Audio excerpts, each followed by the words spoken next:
What's up, guys? What's up? What's up? Let me turn the music down here. And let's fix some of these captions.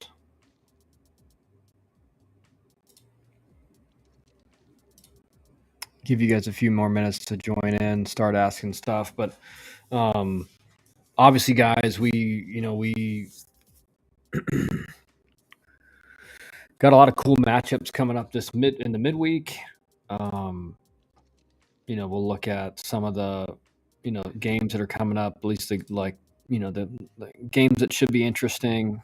We'll look at some of those. We'll talk about the SEC a little bit, even though I don't.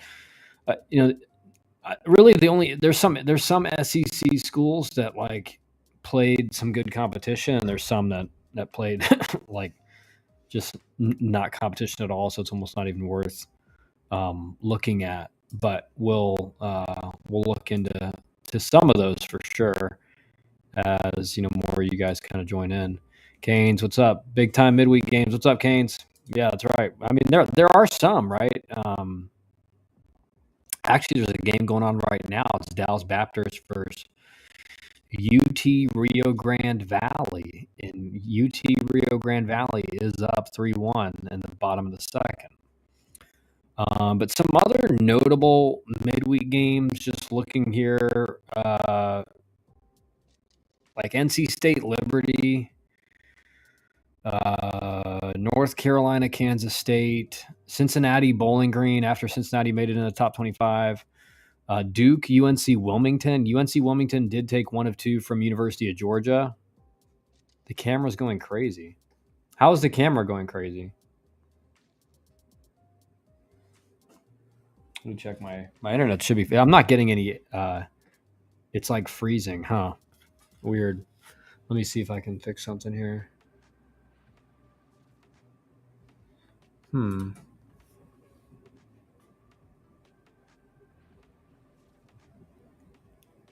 Huh.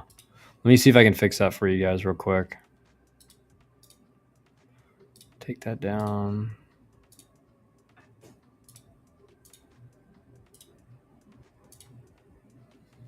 All right, is it back? Are we good now? Yeah, sorry about that, guys. I don't know. It's like last couple of days. It's been weird. Better. Okay, good.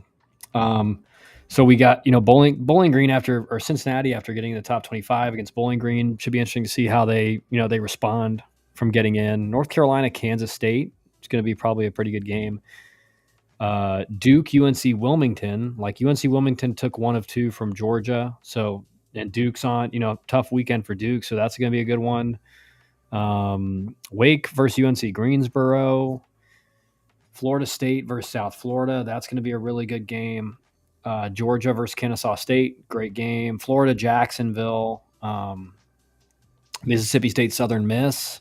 Troy, Auburn. Right? How funny is it? Troy's number 24. Auburn not in the top 25. You haven't seen that happen recently. Santa Barbara versus St. Mary's should be decent. Texas versus Houston.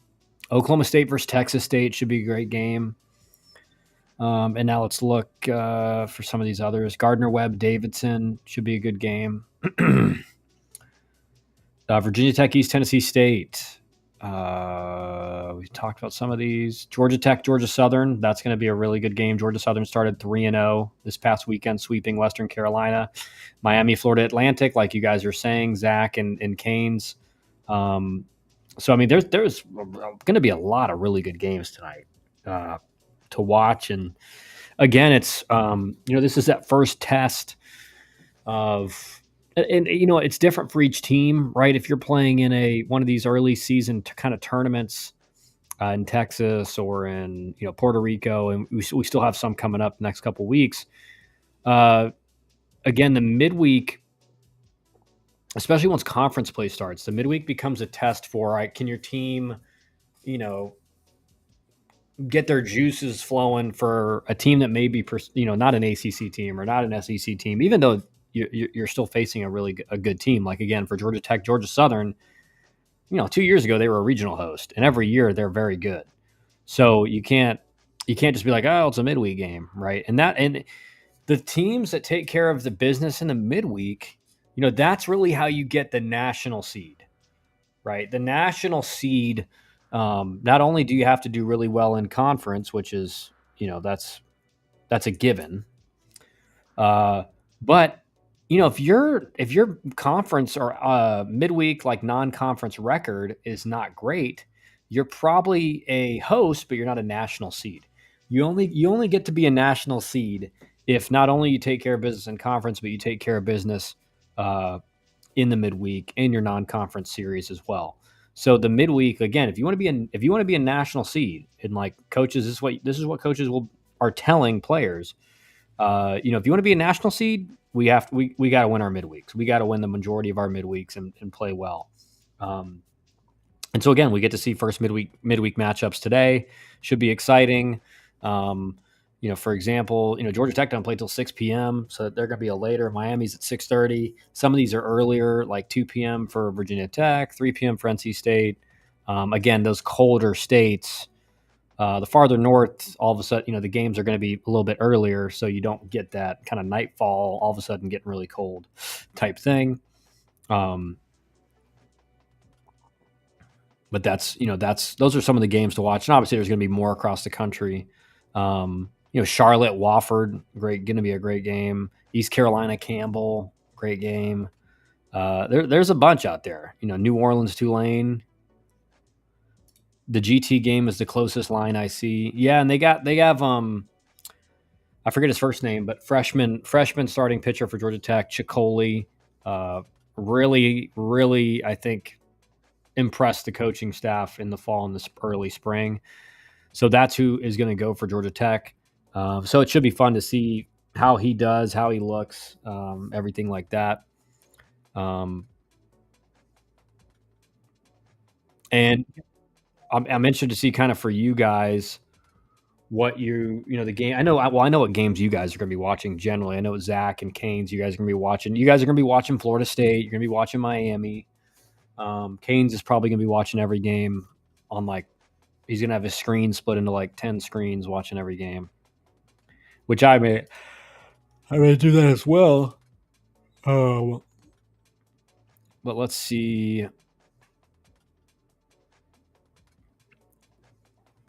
Yeah, because I went through LSU. If you looked at their pitchers' performance last weekend, it was insane. But they played a nothing burger series. I'll be at the Miami game. I'm making the drive home to Boca. Nice. How far is that drive for you, Canes?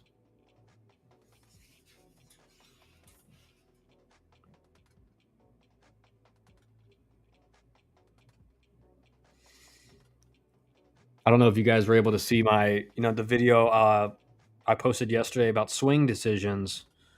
I believe we have also updated our team stats. Let's see. Well, we'll just see if that's true. In recruiting, guys, I was thinking about it last night and just how, if you want to recruit elite hitters, and I don't listen, when I say an elite hitter, I'm not talking like OPS stuff like that. I'm just talking about a guy who really knows how to hit. And generally, those guys will become, the high OPS guys, everything else.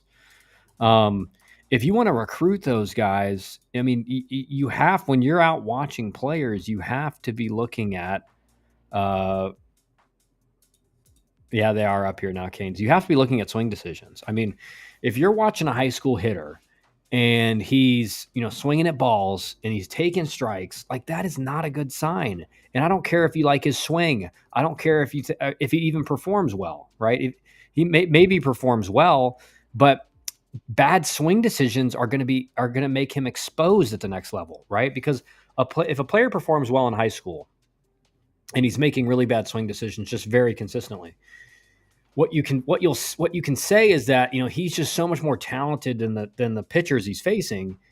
Even though he's making bad swing decisions, he's kind of out talenting the pitchers. In college, that's just not going to be the case the vast majority of the time.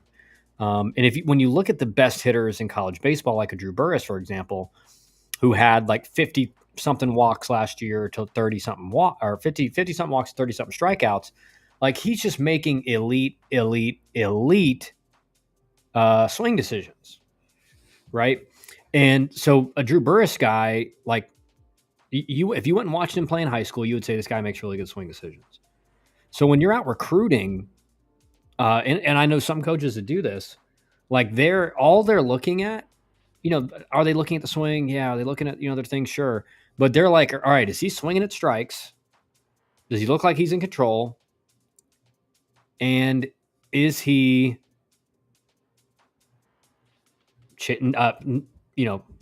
not swinging at balls? Like, is he taking pitches he should be taking? And what you find is that the guys that do that really consistently end up being the guys that hit. And so I'll give you an example. So you may be watching a tier one type player, right, that we've talked about in the past. You're watching a tier one player, and every time you go see him, tools are great, this and that, he's got all these stuff going for him. He just chases stuff out of the zone. He's taking good pitches to hit. He's falling behind. Yeah, I know that. Oh my God, this man is so beautiful. I will get lost in his.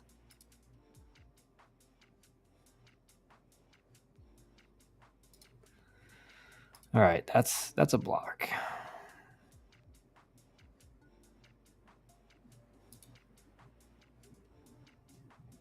All right, we've taken care of it. Don't worry, we've taken care of it. And so, like, I'll give you an example. If you came to watch me play in high school, travel ball circuit, whatever, you may think, man, this guy's undersized. He's not physical. He can really run. He can play defense. But, like, when he's hitting, like, he's really got an approach to the plate. He's looking for a fastball middle in. He doesn't miss it. He's taking a pitch outside corner if he's not looking for it. He's not chasing a lot. Like, he's making good swing decisions, right? Pitches he should be hitting, he's hitting. And pitches he shouldn't be swinging at, he shouldn't be swinging at.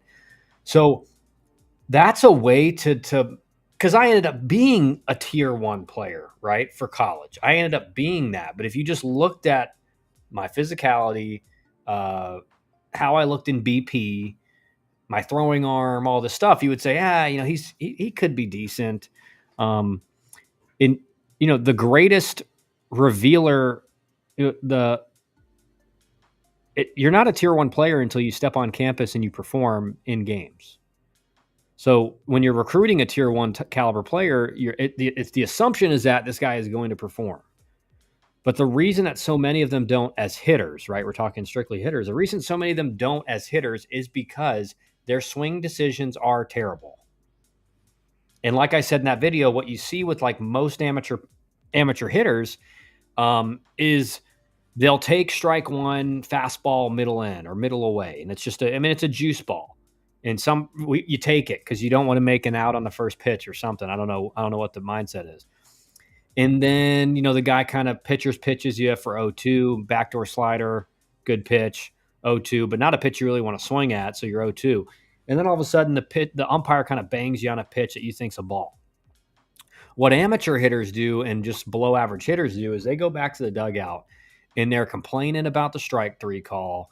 And, they've totally don't even realize they took strike one, which they should have swung at and put in play. Now, just because you swing at it doesn't mean you're going to get a hit. Doesn't mean you're going to even put it in play. Doesn't mean, you may not even make contact. But that was a mistake to take that pitch. And so what a professional hitter does, he goes, God, why did I take that first pitch?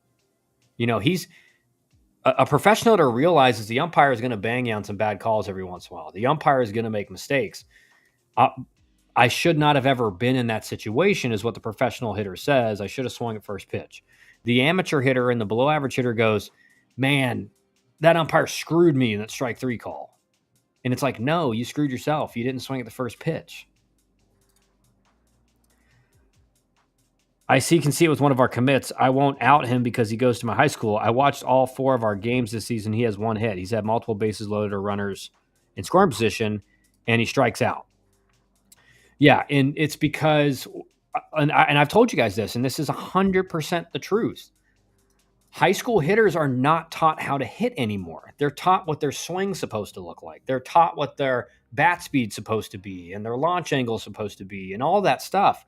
They're not taught, generally speaking, there are some people that do it, but they're generally speaking not taught how to hit. They don't know how to be a hitter. And that's why I say all the time, you can have a really good swing and be a bad hitter.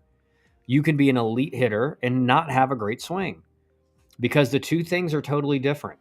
You're having a great swing does not equal really good hitter, and having a not great swing does not equal a not great hitter.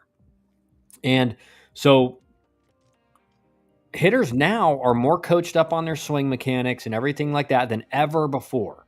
And quite frankly, it's so bad that, that's all these hitters think about now. All they think about is, they go 0 for 3 in a game. They think, something's wrong with my mechanics. There's got to be something wrong with my mechanics, because if my mechanics are good, I'm never going to get out. That's kind of the mentality, is that if my mechanics are good, I'm almost never getting out. So if I'm getting out, there's something wrong with my mechanics. My generation, the thought process was always, I shouldn't have swung at that pitch. Bad decision, right? Like, we were very swing decision oriented, meaning, I should have hit that first pitch, stuff like that. So hitters are just taught totally opposite of what my generation was taught just, 15 years ago or 20 years ago coming up. So the problem now is these guys do not know what an approach is. I told you, with the high school team I work with, I asked all of them, almost every single hitter, I was like, hey, what's your approach? What's your approach? What's your approach? And they said things like, see the ball, be aggressive, get a good pitch to hit, do damage. And I'm like, you're basically telling me an intent. You're not telling me an approach. Your intent is to do damage. My intent is to see the ball. My intent is to be aggressive, which intent's fine. I want intent inside of an approach, but the approach is, I'm looking for a fastball middle in, and I'm going to drive it in the right center gap. Or I'm looking for a fastball middle away, and I'm going to, depending how far away it is, I'm going left center to right center, gap to gap. Like, my goal almost every at bat was middle in fastball. I'm either pulling it in the 4-hole, right center gap, or down the right field line. Like, that's what I'm trying to do. And if it's a little bit farther off the midline of the plate, I can go drive it up the middle, and stuff like that. So when I talk to them about approach, they're kind of like, even when you explain it to them, they're kind of like, what? Like, they don't even really understand what it means. Like, oh, I'm looking fastball middle in, like, but what if they throw? It's like, they'll say, like, one of the guys asked me, like, what if they throw me a fastball outside corner? I say, you take it. Like, you don't swing at it. You're not looking for it. And I explained, there's like that 5 to 10% of the season when you're in that flow state and you can, like, hit any pitch and cover any part of the zone. When you're in that state as a hitter, you can look middle in fastball and a guy, throws a backdoor cutter first pitch and you double it down the left field line. Like, there is a phase of the season when you can do that, but it's generally a small percentage of the season. The rest of the time, you have to be very confident inside your approach. There's also an FSU commit who is a top 50 overall player for 26, who has a 1 hit in 5 games and 13 strikeouts. He has had 15 ABs. Like, I don't like, what? You guys want to know how many times I struck out in, like, my high school career? It might have been like 10 or 12. Like, it was probably less than 15 in 4 seasons on varsity. So that's insane, what you're saying, Canes. Because, like, that, like, how can you, like, let's put it this way. How can you strike out in the vast majority of your at-bats and have success at the next level? How's that even possible? Right. So there's something, maybe they're looking at him as a PO, right? Maybe he's a two-way guy that they've said, oh yeah, you're going to be a two-way guy. Come in.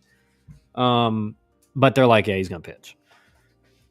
Which that does happen, right? You do kind of, sometimes in recruiting, you tell kids what they want to hear and say, yeah, we're going to give you the opportunity because you put them in live BP or in a inner squad for a week, they're going to be like, yeah, I'm a pitcher. This ain't fun. This ain't fun. I'm not cut out for this.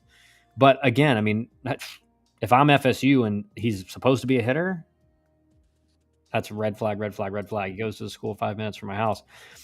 Zach, it goes back to the low IQ, no approach, don't know what pitches to look for, doesn't make a two strike approach. Yeah. So yeah, it's really like, Zach, it's to the point where it's like these kids have never even been talked to about approach once. So when you tell guys, like, I'll give you an example. I told a kid, I'm like, hey, we're behind a couple runs late in the game last week. I said, hey, make him throw you a strike, which means you're not swinging the bat until he throws a strike because we need base runners. Goes up there, swings first pitch. And so again, it's like there's like kids have no idea strategy, how the game works. They have no idea from a strategy perspective because they never get coached on it. It's and here's the problem is, well, a lot of these travel ball organizations and even college coaches are doing is they're seeing like, okay, well, in the big leagues, they're valuing OPS and they're valuing hitting the ball in the ballpark and all this, that, whatever. The problem is that the same constraints that are on the offense in the big leagues are not on your offense in college baseball, and especially not on your offense in high school. So one of the reasons why they don't like ground balls in the major leagues is because you have Dominicans and Venezuelans in the infield who are like wizards with the glove. Like they can catch it, get rid of it at 98 across the infield in like a quarter of a second. It's ridiculous. So you can't hit ground balls as much in the big leagues because the infielders are so good. Right? Now some of that's been a little mitigated now because you can't shift like you could for the last 10 years, when I was playing. So it's become ground balls are a little bit more hits now. But certainly in college, from what we've seen, guys, this past weekend, I mean, infield defenses, even at the highest level of college baseball, are not good. They're not even close to what you see in AA in professional baseball. So when you're only recruiting guys that hit the ball in the air and hit fly balls, they better be really good. Because if you're just recruiting that only and you have some mediocre hitters that are going to hit nothing but in the air, there's certain players like myself who had a lot of success hitting low line drives and ground balls in college because I hit a ball in the 6-hole in the gap in college. It was a base hit. Hit it up the middle and a guy to throw on the run. It was a base hit every time. Right. So you can't run your offense just in college or in high school based on what big league they're doing in the big league. So many hitters now that I see in high school, like they're trying to lift everything and they don't have the power to be successful that way. So if your best bolt, let's just, for example, you're a high school hitter and your best exit velocity is like 95. Well, that means that means that's your best. So on average, you're probably, again, think about it, like the average exit velocity in Major League Baseball is like 90 or 91, 90, whatever. So around 90, let's just say.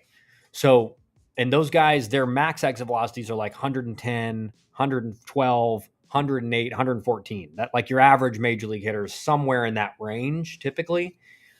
So you minus 20 from 95, that's 75. Right? So if you're hitting the ball at like a 25-degree angle at like 80 miles an hour, that's an out every time. It's an out every time. So there's so many hitters in high school and in college that are like trying to hit it at the right launch angle, but it's like, dude, you're not a major league hitter. And you can really run. Why don't we take advantage of your speed and like let's lower that trajectory and like let's hit some line drives and ground balls and get you let's help you hit above 250. Baseball in the state of Florida does a really good job of tracking the stats per county. No, Kyle, he is a third baseman and doesn't pitch. I was wondering and questioning why we aren't recruiting him, but now it's making sense. Yeah, that's like those stats are legit, Canes, like 13 out of 15 strikeouts. And a coach of a top 25 nationally ranked high school down here told me that kids at that high school are undisciplined and aren't coached well. They are reckless and that he wouldn't recommend one player from them. Yeah, that makes sense. What's up, Craig? Bubba Starling was drafted by Kansas City as a top 5 pick with a $7.5 million signing bonus and could hit the ball and couldn't hit the ball in the MLB. He couldn't hit the ball in the minor leagues. I mean, I played against Bubba. I'm pretty good friends with Bubba. I mean, I came up against him in low A, high A, and faced him in triple A. The problem for Bubba was that this was the issue, is he was a very good football player. I can't remember where he was committed, but I think it was up there in Kansas, maybe. It was one of the big schools in the Midwest, I believe. Correct me if I'm wrong. And he was very raw as a high school, as a player, right? He hit tool. He had a good arm, could really run, had power, but the hit tool was way behind. The hit tool was way behind. Struck out a lot. Path wasn't great. The problem was he was such a good football player that basically it was well known that whenever he served his minimum amount of time to keep his signing bonus, if his career in baseball wasn't progressing enough, he was going to go play football. So the Royals had to kind of aggressively push him, and that doesn't work for high school hitters, because if he, like when he was in low A, I think he hit like 230, struck out a bunch, and then next year he was in high A. So he never was given the opportunity to really kind of master a level and show dominance of it and gain confidence, because when you hit 230 and you get promoted the next year, generally you're going into that promotion thinking, man, I wasn't good enough for low A last year, and now I'm in high A. So that was Bubba's issue. And of course, he still ended up kind of getting the gifted, had to get put on the 40-man or he was going to leave to go play football.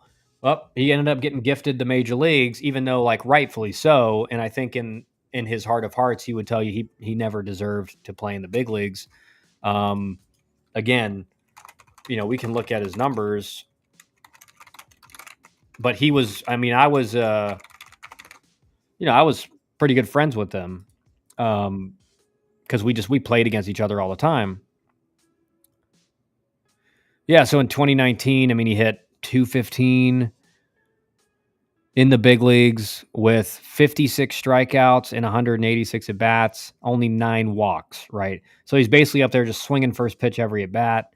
If you look at his minor league numbers, if I can get these here. Let me see.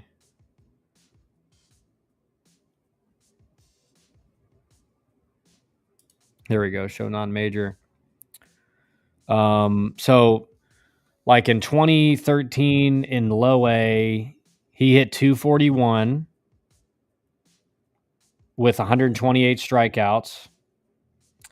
And then in high A that year, the next year, he hit 218.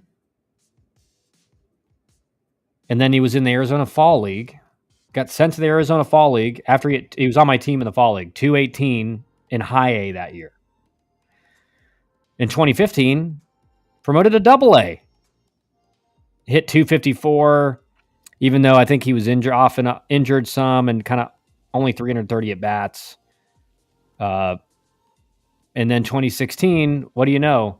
Goes from double A to triple A, and he hit, again, 181 in double A that year and 255 or 233 at bats.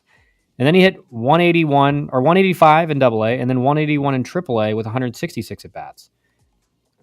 So this guy, like in his career in the minor leagues, you get to the upper levels of the minors. He, like most guys, I'll say it like this: if they performed like he did, and they were just like a guy like me, or I 8th rounder, I got a decent signing bonus, but not $7.5 million. Like I would have never gotten to AAA. There's no way. He was basically just promoted every year, even though he was hitting like 219 in high A, 181 in double A, and then he goes to AAA. So, what's up, Coog? What's up, man? Yeah, he struck out 4 times against one of our pitchers who throws 86 miles an hour. We played them 3 days ago. Yikes. Yeah, he was Nebraska, Craig. You're right. If you see the kid, you would think he's a baller. He looks like one of those guys that when he gets off the bus, you were like, wow, he's in high school? Yeah, kid is huge and Cuban. On Perfect Game, he has a PG-10 rating. He's a showcase player at the moment to me. Well, if you're striking out, I don't care if you're playing in the best high school conference in the country. If you're striking out 13 times out of 15 at bats, like there's something seriously wrong going on there, right? There's some serious issues going on. Let's see the description. The big and physical build, huge right-handed power that plays in the game, big arm strength for third base. Plays in the game. Yeah, plays in the game. Bubba Thompson was the same way, super athletic, but not a good hitter. Yeah, and that's when you draft a high school hitter, the majority of them don't make it, right? And like Bubba Starling, again, he got that kind of gifted call up to the big leagues. He did 20 years ago, 30 years ago, he would never have gotten to the big leagues because that's not how it worked back then. Now, a lot of these front offices, they draft a kid and he sucks. They're just like, okay. And, they spent $7.5 million on him. They're like, well, he made it to the big leagues. And you're just like, Did he, or did you just like force him into the big leagues to make it look like it wasn't just a total bust um, uh, as a draft pick, right? And that's what it was, and everybody in the game knew that, right? Anyone that played against him, anyone that knew him well, knew basically he had the advantage of being a very good quarterback, and he kind of used that, which good for him. I wish I could have done that in my career. He used it to pressure, the Royals a little bit into forcing him up the ladder. But to be honest, it's funny because he kind of had that leverage, right? He had that leverage of football, but there's so many first rounders and guys like that who struggle like this too. And they end up, the front offices just promote them generally as well. Like they just keep pushing them. And it's kind of like you're just hoping he's going to figure it out while he's facing tougher competition. And it just never works. I mean, I'm sure there are some outliers out there who maybe figured it out at some point. Usually with the help of amphetamines that are now allowed to be used and kind of widely given out. And that's a rabbit hole for another day. But, it's a good rule of thumb. If you see a kid who's like a bad hitter in the high A, double A, and then all of a sudden, like, man, he figured it out. It's like, maybe he did a swing change, or maybe he got performance enhanced. Say it like that.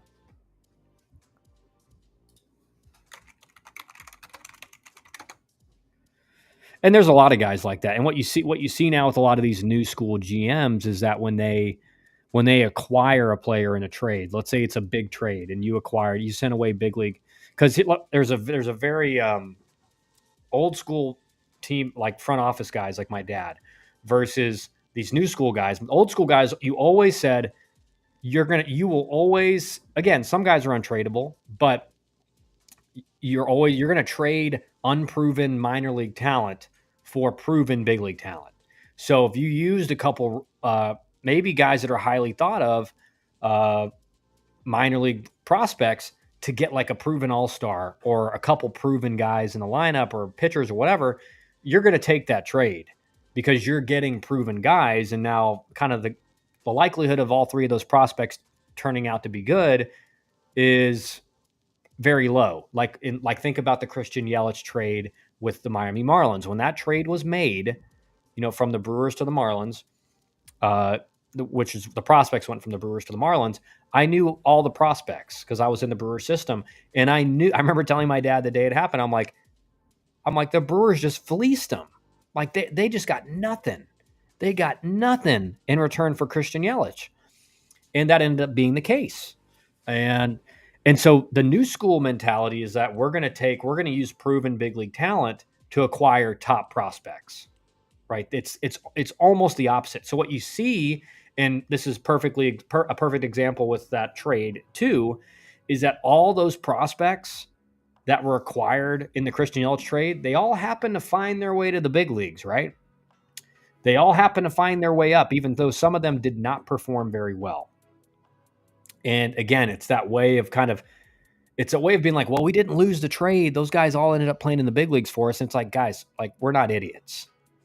You promoted them to save face. That's it. You promoted them to save face because if the Miami Marlins a year or two out had said, man, we traded Christian Yelich and we got like Lewis Brinson, who ended up being terrible, and then 3 or 4 other guys who no impact on our team or the future of our franchise, which is the mark of a good trade, is that you maybe traded away proven big league talent, but you got 1 or 2 guys that are going to have an impact on the future of your organization. That didn't happen. And so that's what you see happen going on a lot in the major leagues now. Now, not every front office is run like that, right? Like the Philadelphia Phillies with Dave Dombrowski, he's been around forever. And he's not, I mean, he certainly uses analytics and all of that, but like he's kind of he's not just like only whatever the analytics say we're doing. And it's not whatever the old school way we're doing. It's like, okay, what does this say? What does this say? Okay, this is what we're going to do. And so that's it, right? And that was the case with a lot of guys I came up with Milwaukee, because I was acquired under Doug Melvin. And then basically the year after my first year with the Brewers, Doug Melvin basically he wasn't fired, but he was basically like told step down. They hired David Stearns, and it seemed like pretty much everyone we acquired after that point was basically, and this goes back to the story I've told you guys before, but like everyone who he acquired, like it was a well-known thing in AAA.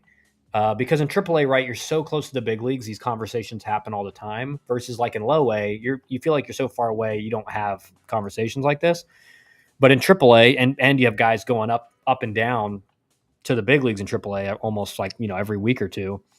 It was like we had guys who were acquired under David Stearns, and there were those of us who were like, we called ourselves Doug Melvin guys. And if ever a David Stearns guy started complaining or saying something like, I don't know why I'm not getting the shot, we're like, dude, you're a Stearns guy. Like, relax. You're gonna get another shot. You're gonna get called up again, probably in September. Like, we're out here grinding.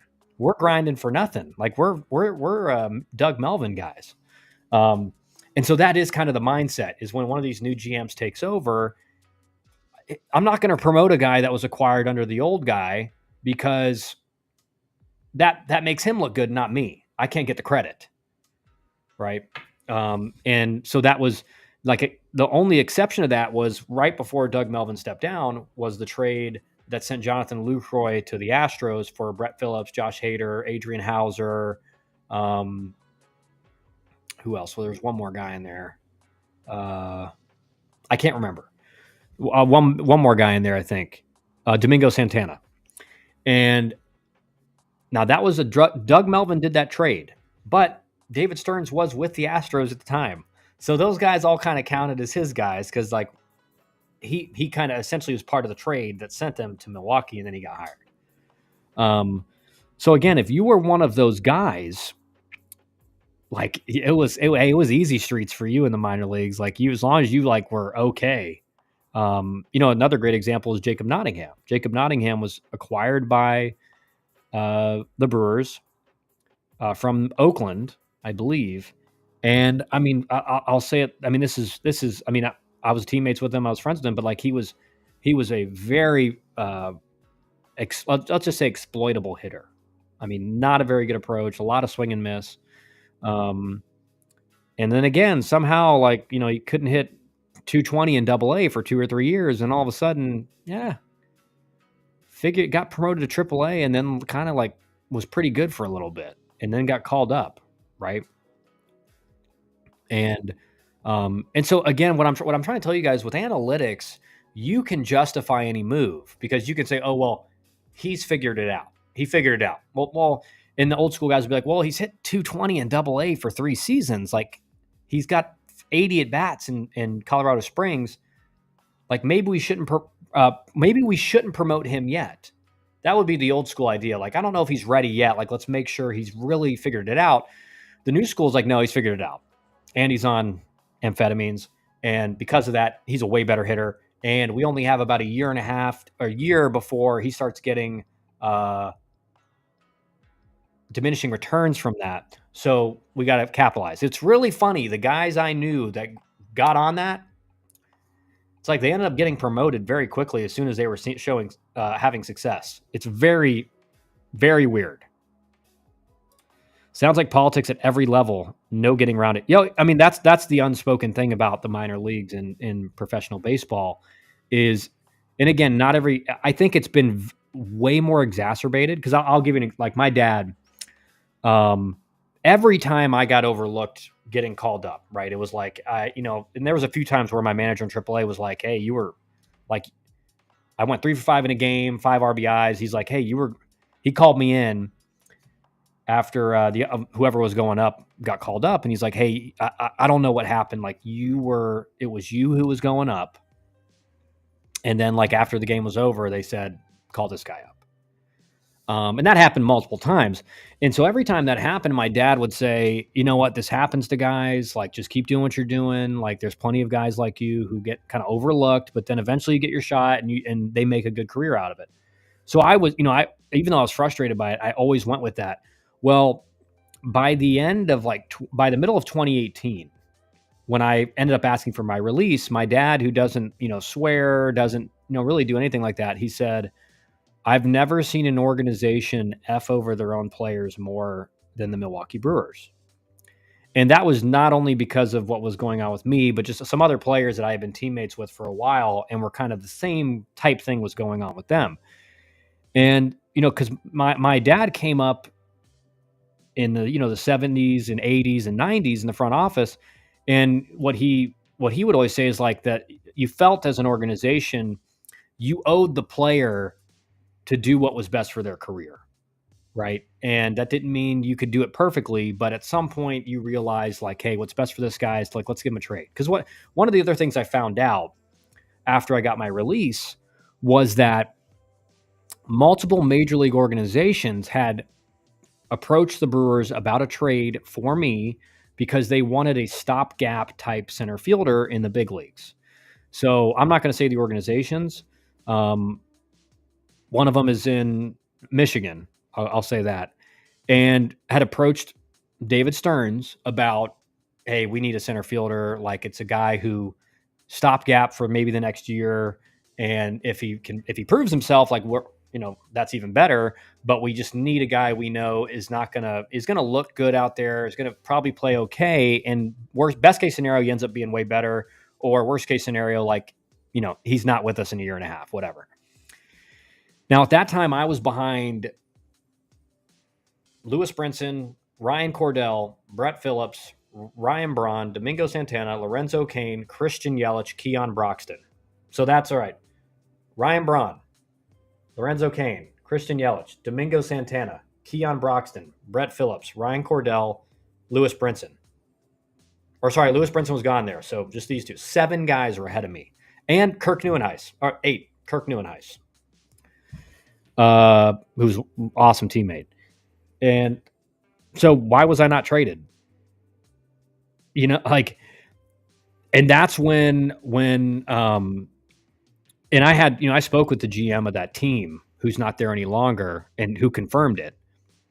And basically what I was told by the 2 guys in the front office with the Brewers after I got my release is that they're like, yeah, every time we brought your name up, it was World War III. But then when these teams came calling about trading you or about, trading for you, it was like, he's a big league center fielder, leadoff hitter. We're going to need 2 or 3 prospects for you. And the GM actually told me this. He goes, Kyle, like you're a good AAA player, but like you're not worth 2 or 3 prospects. Like you're a 1-for-1 guy. Maybe we send a veteran guy. Like you're a 1-for-1 guy. You're not and I knew that, right? I wasn't offended by that. I knew that was what I was looked at and that was what my value was. And so that was kind of the next reveal of where, again, like the phrase that was used by both people was like, because my dad was still involved with the Red Sox was, what's Frank going to do when he finds out we're effing his kid? That's what that effing his son. I mean, that's what basically screwing over his son.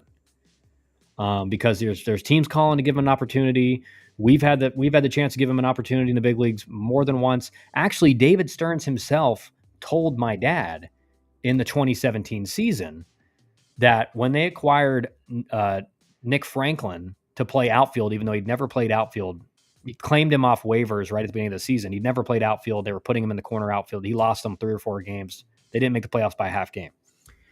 My dad was in Milwaukee for the Red Sox, and David Stearns came up to my dad unprovoked. My dad didn't say hi to him or anything, and it's not like my dad was mean mugging him. Like he knows how baseball works.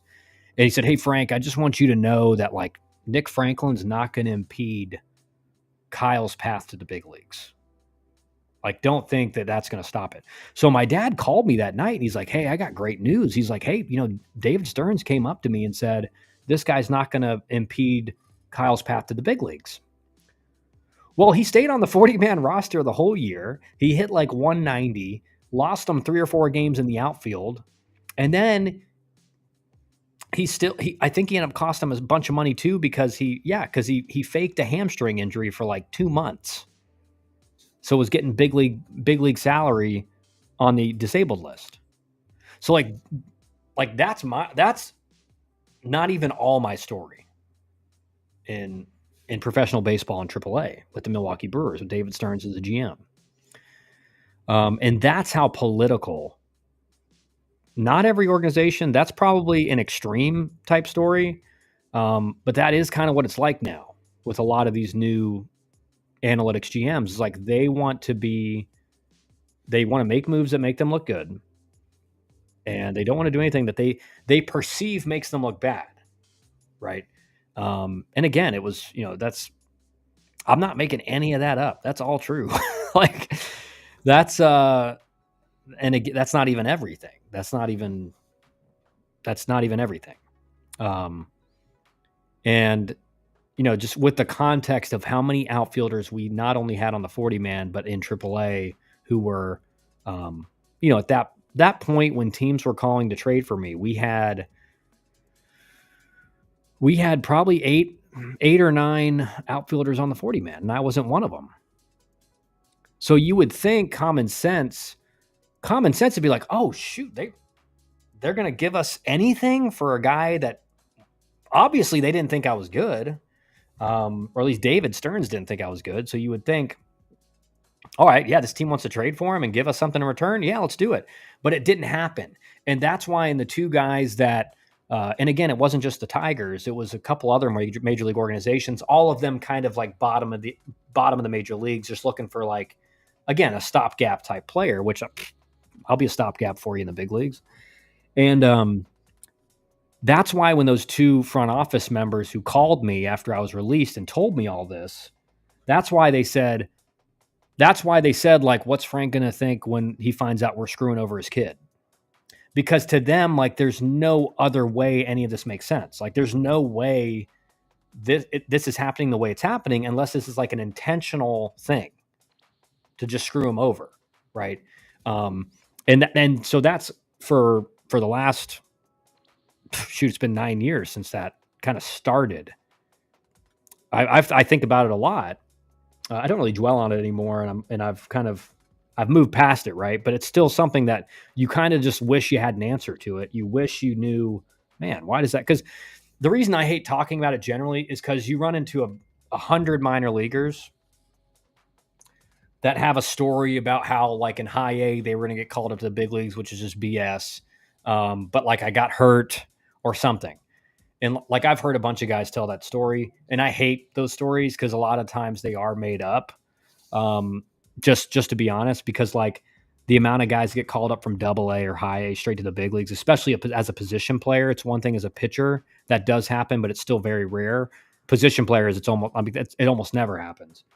And so I hate even telling that story because I know what guys around the game think and know about stories like that. But that is 100% the truth. And that is the reason why I asked for my release in 2018. So if what I say is true, it would make sense that in 2018, when I was leading the team in hitting in AAA, I was all of a sudden benched for like 10 games in a row.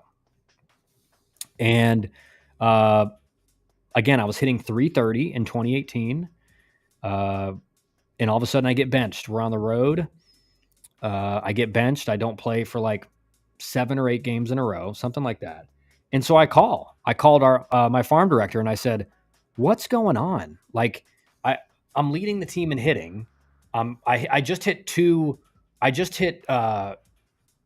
home runs. I just hit a go-ahead grand slam and a go-ahead 3-run home run in back-to-back series. So I'm not just hitting for average. I'm driving in runs. I'm being clutch, like all of that.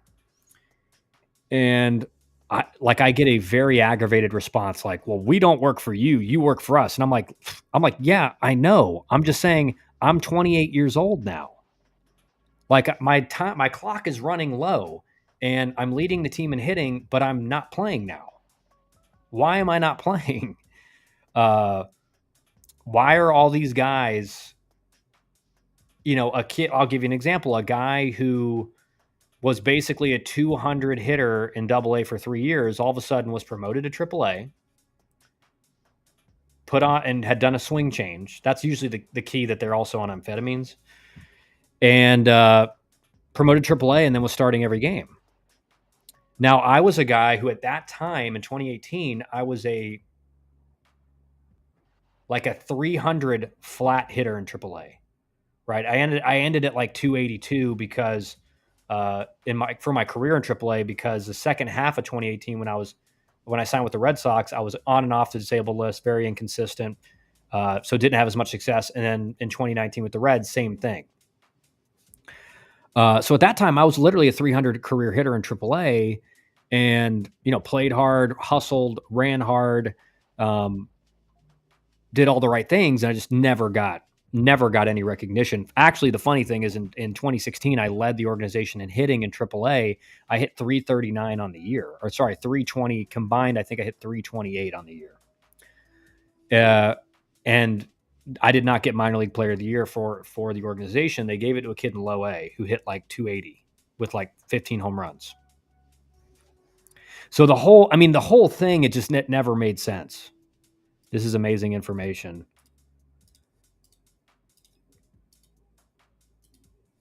It is known that some organizations do right by guys better. Is it known that some other? Yes, 100%. 100%. Again, it's not that the Milwaukee Brewers don't do right by their guys. It's like we were in that weird. I don't know what it was about me.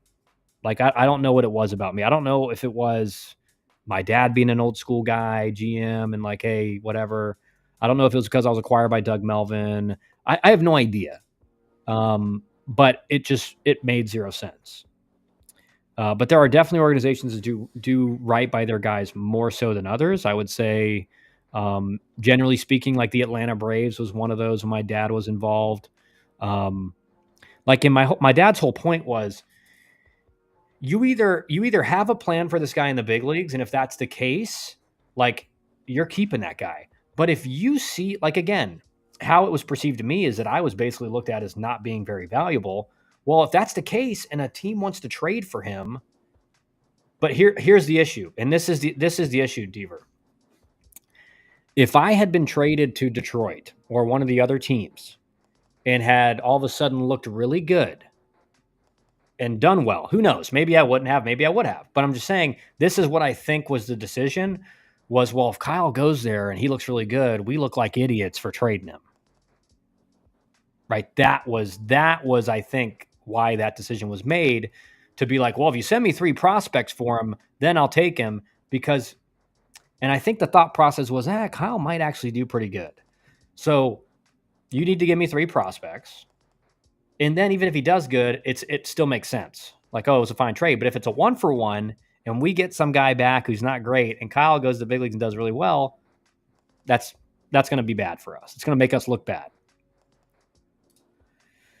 Your dad must have done something to that guy, probably told him to screw off early in his career or something. No, my dad had never met him. My dad, remember David Stearns, when he became the GM of Milwaukee, he was like 30, or like he was like a year older than me when he took over. So I think he was like 20. I could be wrong. Maybe 28 or 29. Like, he was very young. He was like 30 years old. So my dad had never crossed paths with him. He didn't know him from, he couldn't have told you who he was or whatever. So my dad had no idea. And then, like I said, he came up to my dad in 2017 and said, again, this guy, Nick Franklin's not going to impede Kyle's path to the big leagues. Told him that to his face, unprovoked. So again, my dad called me and was like, dude, I got great info. Like, David Stearns came up and talked to me today. I didn't even see him. He came up to me and said, like, yeah, he's the current Mets GM. Yeah, he's the Mets GM now. He's 40 years old right now, so he took over in 2016. He took over in the fall of 2015. So he was 30 years old when he got the job, basically. He's 30 years old. And I was 24 at the time, 24. So he was not much older than me. My dad didn't even know him. But my dad, when he told my dad that, my dad, like I said, my dad called me that night and was like, hey, that's great news that, like, he's obviously thinking about you. He's got a plan for you. And this guy's not going to, and the thought process when he said that was like, you get off to a good start here in April, in May, you're probably getting called up and replacing this kid, replacing Nick Franklin, especially because he was hitting like 190 the whole year. So I'm thinking, okay, yeah, I mean, I'm hitting that whole year of 2017. I fluctuated between 295 and 305 the whole year. The whole year I hit, and then like the last series I went 0 for 10 to end the season, and I think I ended at like 283 or something. But the whole season I was like 295 to 305, and so I kept kind of waiting, like, okay, he said that to my dad, like, when am I getting called up? And just never happened, unfortunately. So you want to know about politics?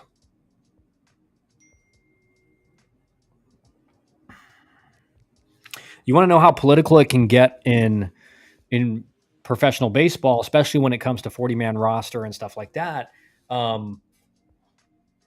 That's how political it can get. That's how political it can get. Where my dad was also hearing things from people that he knew within the organization, saying things like, they don't even have scouts on meetings. Like, they don't listen to scouts. If the scouts are talking, they're kind of just like, oh, okay, yeah, all right, yeah, all right, whatever. Because essentially what I was told was that the scouts were all like, hey, we got to call Kyle up if we're going to use, if we're calling up an outfielder to hit off the bench, like we need to call Kyle up because he's got the approach, he's got the bat to ball skills. Like, he can hit. The hardest thing to do in the major leagues is hit off the bench because you're coming in against a bullpen arm who's elite and you're cold. You don't have those first couple at bats to kind of get your tracking and everything down. Like, that first at bat against a starter is the hardest, right? Because it's your first at bat, first time you're seeing it. So for a bench bat, if you're calling up a AAA hitter who's striking out in 30 to 35% of his at bats as a starter, off the bench, he's going to strike out 55% of the time. So the scouts in the organization were saying, hey, Kyle, we got to call Kyle up if we are using the player on the bench. And basically that was like, again, that was like shot down. Like, we're not doing that. So again, it's just like, it's one of those things I think about sometimes, and I'm just like, man, I wonder what was the actual reason.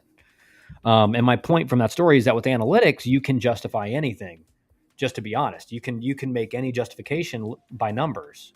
And the same thing is, you can make someone look really bad by looking at certain metrics and numbers, and you can make someone look really good by looking at a totally different set of numbers, right? And that's my TED Talk for the day.